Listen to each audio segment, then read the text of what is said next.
in Europe and in the Middle East. And that's why from the day the Gulf War ended in 1991, the United States has supported the efforts of the UN Security Council to disarm Iraq of its weapons of mass destruction.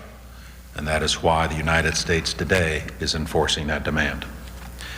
As we meet this morning, I cannot predict with certainty how soon this war will be over, although I am pleased, as is everyone else, to see the reports coming out of Baghdad today. I want to caution everybody that we still have a lot of work to do yet. I am certain that when it is successfully concluded, the friends of the United States throughout the world and in the Middle East will be deeply heartened by this victory and will prove far more willing to stand up to the tyrants and terrorists in their midst. The end of Saddam's regime will remove a source of violence and instability in a vital part of the world. A new regime in Iraq will also serve as a dramatic and inspiring example of freedom to other nations in the Middle East. Excuse me. As President Bush has said, the United States, with other countries, will work to advance liberty and peace in that region.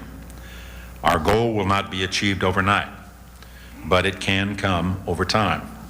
The power and the appeal of human liberty is felt in every life and every land, and the greatest power of freedom is to overcome hatred and violence and turn the creative gifts of men and women to the pursuits of peace. The actions of our coalition now being taken in Iraq today have come at a cost, but the cost of inaction would have been far greater, and they would have been paid not just by future generations, but very likely by our own as well.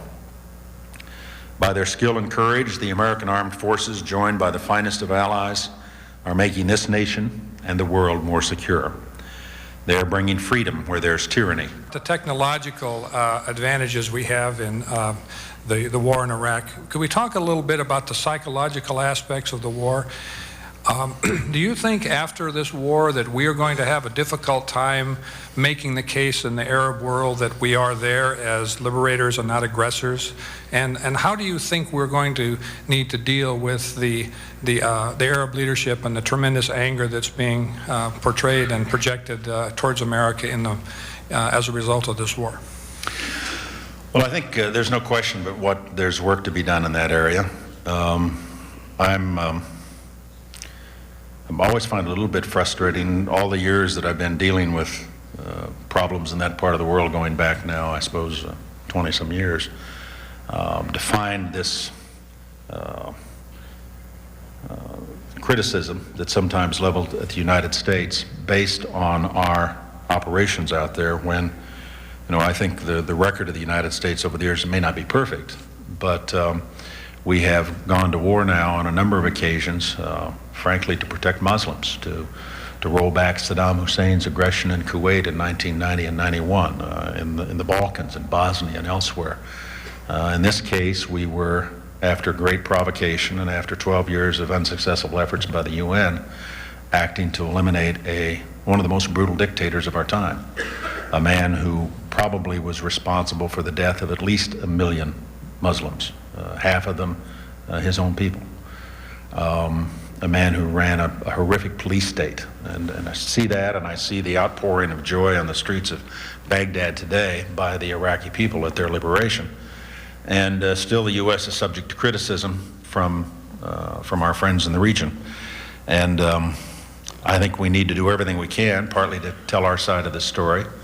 I think most people who live in that part of the world don't have access to free media, and I think it would be an improvement if they did. So it's clearly more work that needs to be done in that area by us. But I think in the final analysis, history will judge us, and hopefully the people of the region will judge us based upon what happens next in Iraq and how we conduct ourselves going forward, in whether or not we keep the commitment we've made, which we definitely will keep, just as quickly as possible to establish a viable, representative, democratic government in Iraq, and to withdraw our forces just as quickly as we can. We are not there as occupiers.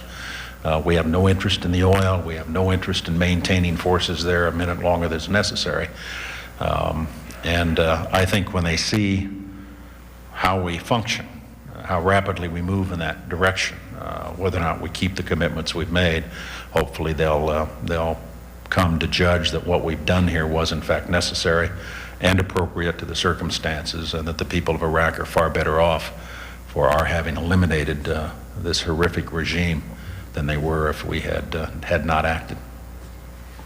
We've spent a fair amount of time thinking about how we manage that resource. We are committed to see to it that it's put to use for the people of Iraq. It's their oil, their resource. One of the real tragedies we're finding is that not only did Saddam Hussein forego over $100 billion worth of revenue over the last 10 years, excuse me, because of his refusal to comply with the UN resolutions that kept sanctions on, he wasn't able to sell over $100 billion worth of oil. That's revenue that didn't flow to the Iraqi people, obviously. And what oil revenue did come in, he spent on himself, building, these magnificent palaces all over the country, and on his programs, military programs, developed weapons of mass destruction. So the standard of living in Iraq today is significantly below what it was 10 or 12 years ago. One of the keys, we believe, to the reconstruction of Iraq and to getting it stood up and back and functioning again is to get those oil fields up and functioning. And we now control virtually all of the fields in the south. I think this morning there was one well still on fire. The others had all been put out. The fields in the north are still under control of the regime, but hopefully they'll be taken over eventually without having them destroyed. And once we can get Iraqi oil production back up and functioning, it could generate as much as $20 billion a year for the Iraqi people. That money will go to Iraq. It'll be, we'll establish as part of our interim Iraqi authority an organization to oversee the functioning of their oil ministry that will be composed primarily of Iraqis. It may have international advisors from outside as an advisory group, but they ultimately are going to have to make the decisions about how much they want to reinvest, and investment is needed in the field. Saddam let them deteriorate, so they're in bad shape today. But with some investment, we ought to be able to get their production back up in the order of 2.5, 3 million barrels a day within, hopefully by the end of the year. And that revenue will then flow to the Iraqi government and give them a resource base to start to do those things they need to do. They're still going to need outside help and assistance.